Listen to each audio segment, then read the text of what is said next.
Current அஃபேரை கொஞ்சம் ஏன்னா அதுக்கு ஒரு இம்பார்ட்டன்ட் கொடுத்தே ஆகணும். இந்த மெத்தடில் நீங்கள் ஃபாலோ பண்ணால் நல்லது. இதுக்கு மேலே வேறு 2 பேப்பர் தவிர வேறு எந்த பேப்பரும் படிக்க தேவையில்லைன்னு நினைக்கிறேன். இந்த 2 பேப்பரே கரெக்டாக இருக்கும். படிக்கும்போது நம்மளை வந்து ஏன்ற ஆப்ஷன்லேயே வச்சு நம்மளை அவுட் பண்ணுறதுக்கு தான் பார்ப்பாங்க. அதுக்கேற்ற மாதிரி நம்ம படிக்கும்போது போர் அடிக்கும். அதுக்கு என்ன பண்ணலான்னா யூத் பேப்பரின் இனிய வணக்கம். மறக்காமல் சப்ஸ்கிரைப் பண்ணுங்கள், பக்கத்தில் இருக்க பெல் ஐகானை கிளிக் பண்ணுங்கள். தேங்க்யூ.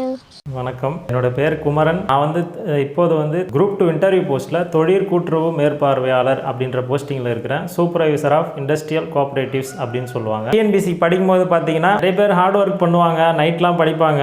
அந்த மாதிரி விஷயங்களை நான் ஃபாலோ பண்ணல. அதாவது காலையில் ரொம்ப சீக்கிரம் எழுந்துக்கிறது, நைட்டு ரொம்ப நேரம் படிக்கிறது, அந்த மாதிரி ரொம்ப ஹார்ட் ஒர்க் பண்ணாமல் ஸ்மார்ட்டாக எப்படி படிக்கலான்னா நம்ம ரிலாக்ஸாக படிக்கணும்.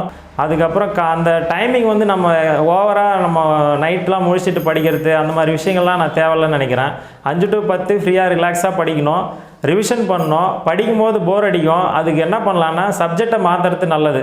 இப்போ நீங்கள் மேக்ஸ் பார்த்துட்டே இருக்கீங்க, ஒரு 10 மேக்ஸ் தான் பார்க்குறீங்க, உடனே ஒரு போர் அடிக்கிற மாதிரி தோணுதுன்னா அடுத்த சப்ஜெக்டை மாற்றிடணும். ஒரு நாளைக்கு 20 டைம் கூட நீங்கள் சப்ஜெக்டை மாற்றுறது ரொம்ப நல்லதுன்னு தான் சொல்லுவேன். அதாவது வேறு சப்ஜெக்டை மறுபடியும் ஒரு நாளைக்குள்ளே நீங்கள் எத்தனை டைம் வேணாலும் மாற்றிக்கலாம். ஆனால் ஒரே சப்ஜெக்டே தொடர்ந்து படிக்காதீங்க. ஏன்னா ஒரு சலிப்பு ஏற்படும். ரொம்ப நேரம் படிக்கும்போது எக்ஸாம்பிளுக்கு தமிழ் எடுத்து படிக்கிறீங்க, இன்றைக்கி முடிச்சிடணும் அப்படின்னு நினைக்கிறீங்கன்னா ஃபஸ்ட் டைம் எடுக்கும்போது வந்து அது வந்து ரொம்ப நேரம் படிக்க அந்த பாடம் வந்து நகர மாதிரியே தெரியாது. அதுக்கு என்ன பண்ணணும்னா ஒரு இயல் முடிச்சிட்டோம்னா ஓகே போதுன்ட்டு அடுத்த சப்ஜெக்ட்டுக்கு போனீங்கன்னா எல்லா சப்ஜெக்டையும் படித்த மாதிரி இருக்கும். நம்ம டைம் வந்து சேவ் பண்ண மாதிரி இருக்கும். டைம் வேஸ்ட் பண்ணாமல் அந்த டைமில் எல்லா சப்ஜெக்டையும் கவர் பண்ண மாதிரி இருக்கும். ஃப்ரீயாக படிங்க, சப்ஜெக்டை மாற்றி படிங்க. போர் அடிக்கும்போது சப்ஜெக்டை மாற்றிடுங்க. இதுதான் ஸ்மார்ட்டு. ரிவிஷன் ரொம்ப மஸ்ட்டு. அதுக்கப்புறம் டெஸ்ட்டு வந்து நீங்கள் கண்டிப்பாக அட்டன் பண்ணியே ஆகணும். டெஸ்ட்டு உங்களுக்கு கிடைக்கிற ஒரு முக்கியமான ஆப்பர்ச்சுனிட்டி. ஏன்னா டெஸ்ட்டு நம்ம அட்டன் பண்ணிவிட்டு அந்த 3 மணி நேரத்தில் நம்ம எப்படி அட்டன் பண்ணுறன்றதுல தான் இருக்குது. 3 மணி நேரத்தில் நம்ம படித்ததெல்லாம் கரெக்டாக அட்டன் பண்ணோம். அந்த 3 மணி நேரத்தில் எப்படி ஷேடோ பண்ணுறோம், அதை கரெக்டாக ஆன்சர் எப்படி பண்ணுறோம் அப்படின்றதுல இருக்குது. நான் எப்படி 3 மணி நேரத்தில் அந்த டைமை எப்படி யூஸ் பண்ணிக்கின்னா ஃபஸ்ட்டே வந்து மைண்டுக்கு வந்து நான் ஸ்ட்ராங் பண்ணிக்குவேன். அதாவது என்னென்ன தப்பு பண்ணக்கூடாது, எப்படிலாம் நம்ம டிவியேட் ஆகக்கூடாது, டென்ஷன் ஆகக்கூடாது, அந்த மாதிரிலாம் சொல்லிக்கிட்டு ஸ்ட்ராங்காக போயிட்டு தான் அட்டன் பண்ணணும். நம்ம மைண்டுக்கு வந்து நம்மளே ஒரு ப்ராக்டிஸ் கொடுத்துக்கணும். அந்த விஷயங்கள்லாம் நீங்கள் கண்டிப்பாக ஃபாலோ பண்ணுறது நல்லது. அந்த ஒரு டெஸ்ட்டு அட்டன் பண்ணுற மெத்தட் எப்படின்னா ஒரு 200 கொஷின் வருது நமக்கு. அது எப்படி அட்டன் பண்ணணும்னா ஃபஸ்ட்டு ரவுண்டு நம்ம போகிறோம். ஃபஸ்ட் ரவுண்டில் வந்து நமக்கு 100% போல்டாக தெரிகிற கொஷினை நம்ம ஷேடோ பண்ணிடணும். ஒரு 100லேருந்து 130 கொஷின் வரைக்கும் நம்ம ஷேடோ பண்ணிடலாம். நமக்கு போல்டாக தெரியும். எல்லாருக்கும் இந்த சூழ்நிலை தான் இருக்கும். மீதி இருக்கிற அந்த 70 கொஷினை நம்ம வந்து அந்த கொஷினை ரீட் பண்ணிவிட்டு போயிடணும். அதுக்கு ஆன்சர் தெரிலனா. ஏன்னா நம்ம அந்த இடத்துல உட்காந்துட்டு இருந்தோம்னா டைம் போயிடும். நம்ம அந்த 3 மணி நேரத்தில் எப்படி நம்ம அந்த சூழலை எதிர்கொள்கிறோம் அப்படின்றது தான் அந்த நேரத்தில் நமக்கு முக்கியமான விஷயம். அந்த மீதி 70 கொஷினை வந்து செகண்ட் ரவுண்டில் நம்ம பார்க்கும்போது என்ன ஆகும்னா ஃபஸ்ட்டே ஒரு டைம் பார்த்துருக்கிறதுனால அதன் மேலே இருக்கிற ஃபியர் நமக்கு போயிட்டுருக்கோம். ஃபியர் போனதுனால ஒரு ரிலாக்ஸேஷன் இருக்கும். அந்த கொஷினை பார்க்கும்போது தெளிவாக ஒரு முடிவெடுக்கிற மாதிரி ஒரு தருணம் இருக்கும். இல்லைனா நமக்கு படித்தது கொஞ்ச நேரம் கழித்து நினைவுக்கு வர மாதிரி இருக்கும். இது அங்கே படிச்சிருக்கோம் அப்படின்னு சொல்லிட்டு நினைவுக்கு வரும். அந்த மாதிரி செகண்ட் ரவுண்டில் நீங்கள் அட்டன் பண்ணும்போது கிட்டத்தட்ட 50 கொஷின் போட்டுடலாம். மீதி நமக்கு கன்ஃபார்மாக தெரியாத ஒரு 20 கொஷின் இருக்கும். அதை வந்து நீங்கள் வேறு வழியே இல்லை, உங்களுடைய சுய முயற்சி, சுய அறிவை யூஸ் பண்ணி தான் நீங்கள் போட்டாகணும். இந்த மாதிரி ஒரு டைம் வேஸ்ட் பண்ணாமல் இந்த மாதிரி அட்டன் பண்ணுறதுக்கு நீங்கள் அதாவது கொஷின்ஸை தப்பு பண்ணாமல் இருக்க இந்த மெத்தடை ஃபாலோ பண்ணலாம். ரிவிஷன் வந்து தொடர்ந்து பண்ணுங்கள். ரிவிஷன் பண்ணலாம் வந்து நீங்கள் மறந்துட்டே வருவீங்க. அதுக்கான ஆன்சர்ஸ் வந்து உங்களுக்கு கரெக்டாக ஞாபகம் வராது. ரிவிஷன் ரொம்ப மஸ்ட்டு. டெஸ்ட்டு அதேமாதிரி கொஷின் உங்களுக்கு வைக்கிற கொஷின் ஓல்டு டிஎன்பிசி கொஷின் அதில் வந்து நீங்கள் ரொம்ப யூஸ் பண்ணிக்கணும். நான் வந்து டெய்லி மேக்ஸ் கொஷின் வந்து ஒரு நாளைக்கு ஒரு டிஎன்பிசி கொஷின் அட்டன் பண்ணுவேன் எடுத்து.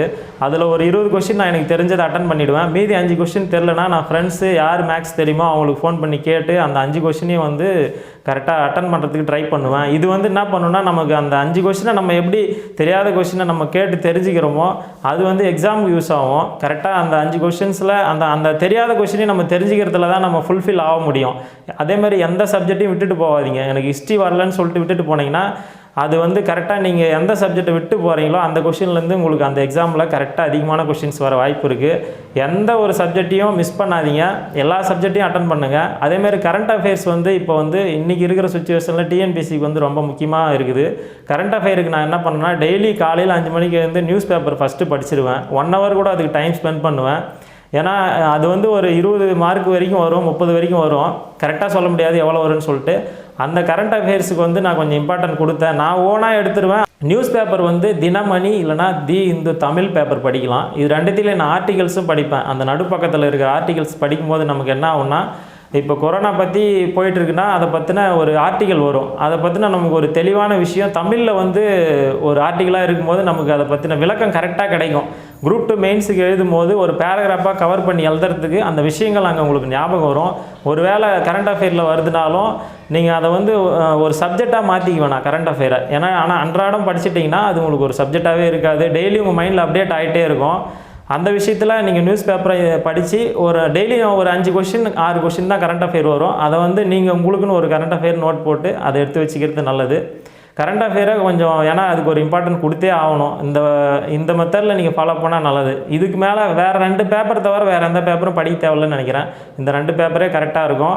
டெய்லியும் படிச்சிடணும் கண்டிப்பாக கரண்ட் அஃபேர். அதேமாதிரி ஆர்டிக்கல் படிச்சிங்கன்னா உங்களுடைய நாலேஜ் கொஞ்சம் தானாகவே இம்ப்ரூவ் ஆகும். எப்படின்னா மெயின்ஸ் எழுதுறதுக்கு அந்த கவர் பண்ணி எழுதுறதுக்குன்ற விஷயத்துலையும் யூஸ் ஆகும்.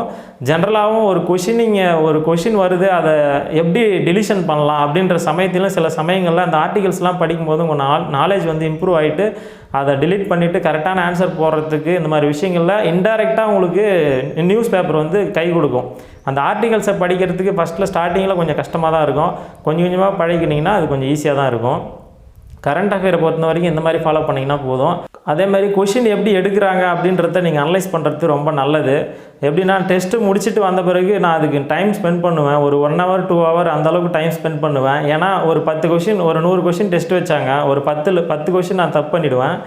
ஒரு 10லேருந்து 20 வரைக்கும். அந்த கொஷினை ஏன் தப்பு பண்ணோம், அந்த நேரத்தில் எப்படி யோசித்தோம், ஏன் இப்படி யோசிக்கலை. என் ஃப்ரெண்டு வந்து கரெக்டாக போட்டிருப்பாங்க. நான் வந்து அவங்கள்ட்ட கேட்பேன். அவங்க வந்து இந்த கொஷினை கரெக்டாக போட்டிருப்பாங்க, நம்ம போட்டிருக்க மாட்டோம். எல்லாருக்கும் ஒரே மாதிரி தான் நடத்துகிறாங்க, நம்ம ஏன் அந்த கொஷினை மிஸ் பண்ணோம் அப்படின்ட்டு கரெக்டாக யோசிப்பேன் வந்து. அப்போ அதுக்கேற்ற மாதிரி நம்ம திங்க் பண்ணி கரெக்டாக பண்ணணும். அதுக்கான மைனஸ் நம்ம என்ன பண்ணியிருக்கோம் அப்படின்ட்டு அதை சரி பண்ணிக்குவேன். கொஷின் எடுக்கிறவங்க மனநிலையிலேருந்து நம்ம யோசித்து பார்க்கணும். கொஷினில் ஏன் இந்த கொஷினை இப்படி எடுத்தாங்க, ஏன் இப்படி எடுத்துருக்கக்கூடாது, ஏபிசிடின்ற ஆப்ஷனை ஏன் வைக்கிறாங்க, ஏன் இந்த ஆப்ஷனில் ஏலேயே வச்சாங்க, டியில் கூட வச்சுருக்கலாம் இல்லையா. நிறைய கொஷினை நம்ம தப்பு பண்ணுறது வந்து அதிகபட்சமாக ஏல வச்சுருப்பாங்க. கரெக்டாக சரின்னு நினச்சிருப்போம். அது பார்த்திங்கன்னா கரெக்டாக தப்பான ஆன்சராக இருக்கும். ஏன்னா நம்ம அந்த அவசரப்பட்டு தப்பு பண்ணுறதுக்காகவே தான் அந்த ஏன்ற ஆப்ஷன்லேயே வைக்கிறாங்க. இந்த மாதிரி சின்ன சின்ன சைக்காலஜி யூஸ் பண்ணுவாங்க உங்களை அவுட் பண்ணுறதுக்காக. அதுக்கு வந்து நீங்கள் மைண்ட் ப்ராக்டிஸ் தான் பண்ணிக்கணும். மைண்ட் ப்ராக்டிஸ்ன்றது என்னென்னா டெஸ்ட்டை நிறைய அட்டன் பண்ணணும். டெஸ்ட்டு நிறைய அட்டன் பண்ணிங்கன்னா உங்களுக்கு ப்ராக்டிஸ் வந்துடும். ஷேடோ பண்ணும்போது நம்ம என்ன தப்பு பண்ணுவோன்னா ஏபிசிடின்னு இருக்கும். இப்போ நம்ம அவசரப்பட்டு இப்போ 5வது கொஷினுக்கு ஏ போகிறதுக்கு பதிலாக என்ன பண்ணிவிடும், 6வது கொஷின் ஏ போட்டுருவோம். அப்போ அந்த தப்பை ஒரு டைம் நம்ம பண்ணிட்டோம்னா நம்ம மைண்டுக்கு நம்ம ஸ்ட்ராங்காக சொல்லிடணும், இந்த மாதிரி ஒரு டைம் தப்பு பண்ணியிருக்கிறோம், மறுபடியும் எக்ஸாம் அப்போ அந்த தப்பை பண்ணக்கூடாதுன்ற அளவுக்கு உங்கள் மைண்டில் நீங்கள் ஏற்றியே ஆகணும் அந்த விஷயத்தை. அதே மாதிரி இப்போது கொஷின் அவசரமாக படிக்கிறது, நட்பு என்பதன் எதிர்ச்சொல் தருக அப்படின்னு இருக்கும். நம்ம உடனே நான் நினச்சிப்போம் நட்புக்கு என்ன ஒரு பொருள் தான் கேட்டிருக்காங்க அப்படின்ட்டு ஏன்ற ஆப்ஷன்லேயே அதுக்கு பொருள் வச்சுருப்பாங்க. ஆனால் கொஷினில் பார்த்தா எதிர்ச்சொல்னு கேட்டிருப்பாங்க. அந்த மாதிரி வேகமாக படித்து அவசரமான முடிவு எடுக்காமல் டைமையும் யூஸ் பண்ணிக்கின்னு கரெக்டாக அதுக்கான ஆன்சரை போடணும். இந்த மாதிரி சின்ன சின்ன தப்புகள் வராமல் அந்த தெரிஞ்ச கொஷினை நான் தப்பு பண்ணேன் அப்படின்ட்டு வெளியே சொல்கிறதுக்கு பதிலாக அதை நீங்கள் ரெக்டிஃபை பண்ணுறதுக்கு டெஸ்ட்டு மூலமாக அட்டன் பண்ணி ஃபாலோ பண்ணிக்கங்க. அது மாதிரி நோட்ஸு எவ்வளோ முக்கியமோ டிஎன்பிஎஸ்சி நோட்ஸு, கொஷின்ஸ் அவ்வளோ முக்கியம். டிஎன்பிஎஸ்சி கொஷின்ஸும் சரி, நீங்கள் ஒரு ப்ரைவேட்டில் அட்டன் பண்ணுற அந்த கொஷின்ஸும் சரி.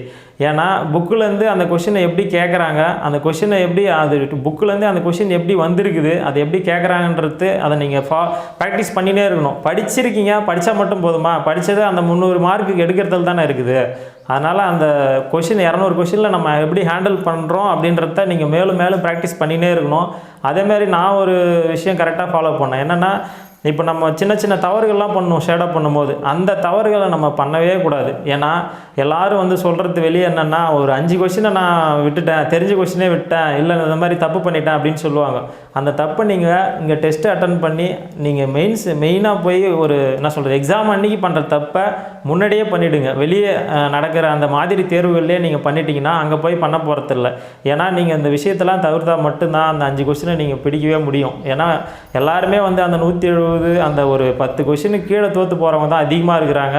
அந்த விஷயத்தை நீங்கள் எட்டி பிடிக்கணும்னா வேறு வழியே கிடையாது. இந்த மாதிரி விஷயத்தெல்லாம் நீங்கள் கரெக்டாக சரி பண்ணணும். எப்படின்னா இப்போ 200 கொஷின் நம்ம அட்டன் பண்ண போகிறோம். ப்ரிலிம்ஸுக்கும் அதே சப்ஜெக்ட்ஸ் தான், மெயின்ஸுக்கும் அதே சப்ஜெக்ட்ஸ் தான் வரப்போகுது. மெயின்ஸில் கொஞ்சம் இப்போ மாற்றிருக்கிறாங்க. அதுக்கேற்ற மாதிரி நீங்கள் காலத்துக்கு ஏற்ப இப்போ சப்ஜெக்டோ இல்லை அந்த சிலபஸுக்கு ஏற்ற மாதிரி மாறிக்கிறது நல்லது. எதை நினச்சும் பயப்பட தேவையில்ல. மெட்டீரியல் எப்படி படிக்கலாம், மெட்டீரியல்ஸ் எப்படி எடுக்கலாம் அப்படின்னா, ஃபஸ்ட்டு விஷயம் வந்து நீங்கள் தெரிஞ்சுக்க வேண்டிய விஷயம் என்னென்னா, ஸ்கூல் புக்ஸு தான் மெயினு. ஸ்கூல் புக்ஸை நீங்கள் கரெக்டாக படித்தாலே போதும். அதை தாண்டி எதையுமே படிக்காதீங்க. ஏன்னா ஸ்கூல் புக்ஸில் இருக்கிற விஷயத்தை பார்த்தீங்கனாலே 100% அதுலேருந்தே கம்ப்ளீட் ஆகிடும். நோட்ஸு, இந்த வெளியில் விற்கிற அந்த மெட்டீரியல்ஸு, அதெல்லாம் எதுவுமே ஜெராக்ஸ் சென்டரில் போயிட்டு வாங்குறது அது எல்லாமே ஏன்னா கை கொடுக்காது. அப்படின்னு பார்த்தோம்னா ஆயிரக்கணக்கான நோட்ஸ் இருக்குது, எங்கெங்கேயோ எவ்வளோ இருக்குது. எல்லாத்தையும் நம்ம போட்டு குழப்பிட்டு இருந்தோம்னா ஒரு முடிவுக்கே வரத்துக்கு லேட் ஆகும். ஒரு சப்ஜெக்ட்டுக்கே எவ்வளவோ நோட்ஸ் இருக்கும். அப்புறம் நம்ம எதை படிக்கிறதுன்றது முடிவு பண்ண முடியாது. புக்ஸை படிங்க. ஒரு கோச்சிங் சென்டர் போனீங்கன்னா அவங்க கொடுக்குற நோட்ஸை யூஸ் பண்ணிவிட்டு மீதி வந்து நீங்கள் அந்த நோட்ஸே ஃபுல்லாக நம்பாமல், ஏன்னா அவங்க எடுத்திருப்பாங்க, அவங்களுடைய பெஸ்ட்டை கொடுத்துருப்பாங்க. இருந்தாலும் நம்ம புக்ஸில் இருக்கிற எல்லா நோட்ஸையும் அவங்க கொடுத்துருப்பாங்கன்னு சொல்ல முடியாது. அதேமாதிரி புக்கில் இருக்கிற மாதிரி நீங்கள் படிக்கும்போது என்ன ஆகுனா அதில் எக்ஸ்ட்ரா விஷயங்கள் இருக்கும். அவங்க சொல்ல மறந்த விஷயங்கள் கிளாஸ் எடுக்கும்போது சில விஷயங்கள் இருக்கலாம். அதை நீங்கள் மிஸ் பண்ணாமல் பார்க்கணும். ஏன்னா அந்த ஒரு 5 கொஷின்லேருந்து 10 கொஷினை நம்ம மிஸ் பண்ணாமல் இருக்கிறதுக்கு எல்லா விஷயத்தையும் நம்ம செஞ்சே ஆகணும். எங்கெங்கே அதை நம்ம அந்த 5 கொஷின்லேருந்து 10 கொஷின் நம்ம விட்டுருவோமோ அதுக்கான விஷயங்கள்லாம் நீங்கள் கரெக்டாக செஞ்சிடணும். அது எங்கன்னா இந்த நோட்ஸ் எடுக்கிறதெல்லாம் இருக்குது. நோட்ஸுன்றது நீங்கள் உங்களுக்கு கஷ்டமான டாபிக் எடுத்தால் கூட போதும், எல்லா டாப்பிக்கும் எடுக்க தேவையில்ல. ஏன்னா நோட்ஸ் எடுத்துகிட்டே இருக்கலாம். சயின்ஸ்லாம் பார்த்திங்கன்னா நிறைய இருக்கும். அதனால் நோட்ஸ் எல்லாம் ஒரு ஷார்ட்டாக எடுத்துக்கலாம். அந்த ஹெட்டிங் எடுத்துகிட்டு அந்த ஹெட்டிங் கீழே ஒரு 10 பாயிண்ட் மாதிரி சும்மா அந்த ஒரு ஒரு ஒரு காயின் வேர்டு மாதிரி அந்த வேர்டை மட்டும் வச்சுட்டு அதை நீங்கள் சொல்லி பார்க்கலாம்.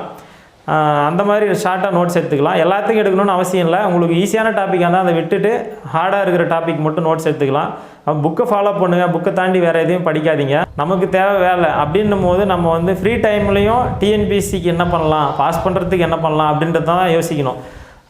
நம்ம பார்க்குற இடத்தெல்லாம் கூட என்ன இருக்குது, வெளியில் என்ன இருக்குது, டிஎன்பிஎஸ்சி ரிலேட்டடாக என்ன இருக்குது அப்படின்னு தான் பார்க்கணும். ஒரு பஸ்ஸில் ஏறனா கூட அந்த மோட்டார் வாகன பாதுகாப்பு சட்டம் அந்த இயர் இருக்கும். அந்த மாதிரி தான் நம்ம யோசிக்கணும். டிஎன்பிஎஸ்சிக்குன்னு வந்துட்டோம்னா நம்மளோட எண்ணங்கள் ஃபுல்லாக அது மேலே தான் இருக்கணும்.